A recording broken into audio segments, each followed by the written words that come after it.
შაბათს კომპანია RMG საზოგადოებასთან ურთიერთობის სამსახურის ინიციატივით საინფორმაციო სტრატეგიის ფარგლებში საყდრის ყაჩაღიანის უბანზე თბილისის სახელმწიფო უნივერსიტეტის, ილიას უნივერსიტეტის და ქართულ-ამერიკული უნივერსიტეტის სტუდენტებს უმასპინძლა. ისინი მაღაროში იმყოფებოდნენ და დაათვალიერეს ყაჩაღიანის ბორცვი, რის შემდეგაც საყდრის ყაჩაღიანის ობიექტზე საკუთარი აზრი გამოთქვეს.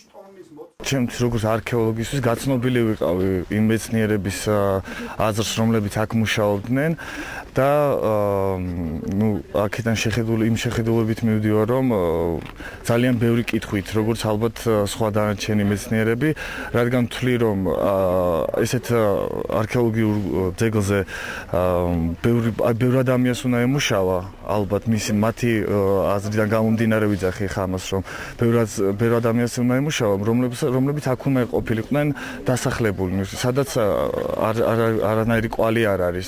მხოლოდ შუა საუკუნეების ნამოსახლარია იქით ჩრდილოეთის ტერიტორიაზე.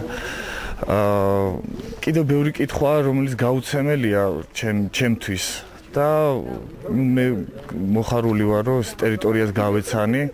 ჩემთვის მნიშვნელოვანი იყო ეს ფაქტორი. კომპანია RMG განაგრძობს საინფორმაციო ტურების მოწყობას ყაჩაღიანის უბანზე. ეს იყო რიგით მეოთხე ტური. იქიდან გამომდინარე, რომ საზოგადოების წარმომადგენლებისაგან ინტერესი ძალიან დიდი არის. კომპანიამ გადაწყვიტა, რომ საყდრისის გაეხსნა ყველა მსურველისათვის. ამჯერად ჩამოვიდნენ სტუდენტები. კომპანიის საინფორმაციო ტურის ფარგლებში სტუდენტები ბოლნისის მუნიციპალიტეტის მხარეთმცოდნეობის მუზეუმსაც ესტუმრნენ, სადაც საყდრის ყაჩაღიანის უბნიდან გადატანილი არტეფაქტები დაათვალიერეს და ბოლნისის დაარსების და არსებობის ისტორიას გაეცნენ.